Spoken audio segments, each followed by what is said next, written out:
Hello दोस्तों, flat wisely में आप सभी का स्वागत है। आज हम पढ़ रहे हैं फिलोसफी की सेकंड यूनिट का चैप्टर है ये सिंगल पेरेंट। एंड इससे एवरी ईयर क्वेश्चन आता ही आता है 4-5 मार्क्स। लेकिन इसमें आपके एक मतलब जो भी मैं टॉपिक पढ़ा रही हूँ उसके 4 पार्ट्स में डिवाइड किया है। It means there will be 4 videos. Okay, single parent, working parent, nuclear family, joint family. And ये चारों में से हमेशा 2 पूछे जाते हैं 5 मार्क्स में कि आपको 2.5 एंड 2.5 में नोट्स बनाने कि सिंगल पेरेंट्स से एजुकेशन पे क्या इम्पैक्ट पड़ता है एंड वर्किंग पेरेंट्स से एजुकेशन पे क्या इम्पैक्ट पड़ता है। तो मतलब ये दोनों इकट्ठे आएंगे 2.5 एंड 2.5 में, बट एवरी ईयर आता है फॉर श्योर ये क्वेश्चन आएगा। तो ये तो मस्ट है कि आप कर लो, बिकॉज जब हमें पता है कि हमें 5 मार्क्स मिल रहे हैं, फॉर श्योर मिलेंगे, तो हमें उस टॉपिक को पढ़ना ही चाहिए। So let's start. Single parent क्या होता है? A single parent is a parent not living with the spouse or partner। Single parent वो होता है जो कि या तो अपने पार्टनर के साथ नहीं रह रहा है, या फिर जो एक हस्बैंड या तो हस्बैंड था या जो वाइफ थी वो अभी नहीं रह रही है। मतलब अभी बच्चे के साथ एक अकेला पेरेंट ही डील अप करे। वो आइदर फादर हो सकता है या मदर हो सकता है। In other words, the mother and father may never have lived together. Divorce is the most common reasons for this, or one of them may have died। अगर दूसरे वर्ड्स में कहें तो जो एक मदर है या फादर है वो या तो कभी एक साथ रहे नहीं जब बच्चा आ गया था, मतलब वर्ल्ड में आ गया था, या फिर दूसरा जो मोस्ट कॉमन रीजन है वो ये होते हैं कि ना जब बेबी है लेकिन फिर भी पेरेंट एंड मतलब पेरेंट्स में डिवोर्स हो गया, फादर एंड मदर में डिवोर्स हो गया। या फिर ये भी रीज़न हो सकता है कि या तो फादर की डेथ हो चुकी है या फिर मदर की डेथ हो गई है। A single parent is usually considered the primary care giver.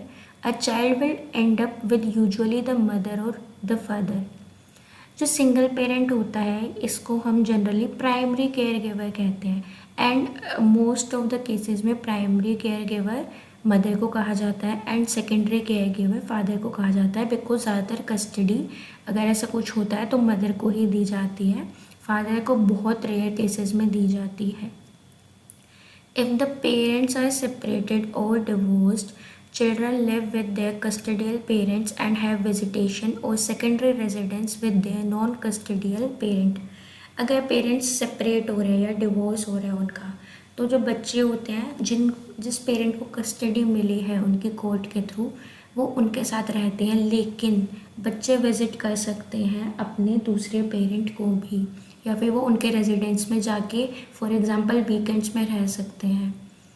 आपने मूवी देखी होगी छिछोरे, वो तो सभी ने देखी होगी, तो उसमें आप देख सकते हो जो बच्चा है जो कि एट फर्स्ट सीन जो सुसाइड करता है उसके पेरेंट्स डिवोर्स हो चुका है उनका, वो सेपरेटेड रह रहे हैं, लेकिन जो बॉय है वो उसके पास उसकी कस्टडी उसके फादर के पास होती है, लेकिन वो एवरी सैटरडे संडे अपनी मदर के यहाँ पे रुक के आता है।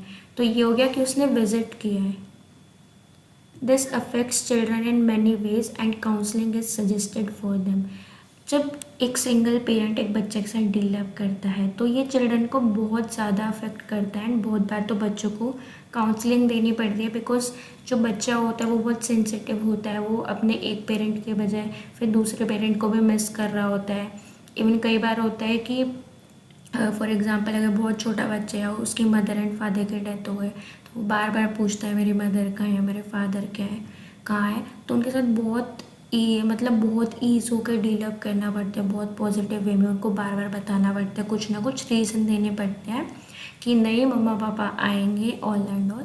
सो मतलब ये बहुत ज़्यादा अफेक्ट करते हैं। तो ये एजुकेशन से कैसे रिलेटेड है ये तो आपको खुद सोच के लिखना पड़ेगा, आपके बुक में इतना ही था, बट हाँ मैं थोड़ा बहुत बता सकती हूँ कि जैसे बच्चे पे इम्पैक्ट पड़ रहा है कि फादर अच्छे से केयर नहीं कर पा रहा, या फिर अगर फादर को कस्टडी मिली एंड उनकी जॉब है तो बच्चे को वो देख ही नहीं पा रहे, अब केयर टेकर के पास छोड़ के चले गए, या जो केयर टेकर है वो उनकी फिर अच्छे से देखभाल ही नहीं कर रही है बच्चे की, उनको होमवर्क में कोई हेल्प नहीं कर पा रहा, तो बच्चा अकेला फील करने लगता है, लोनली फील करने लगता है, जिससे कि वो डिप्रेस्ड हो जाता है।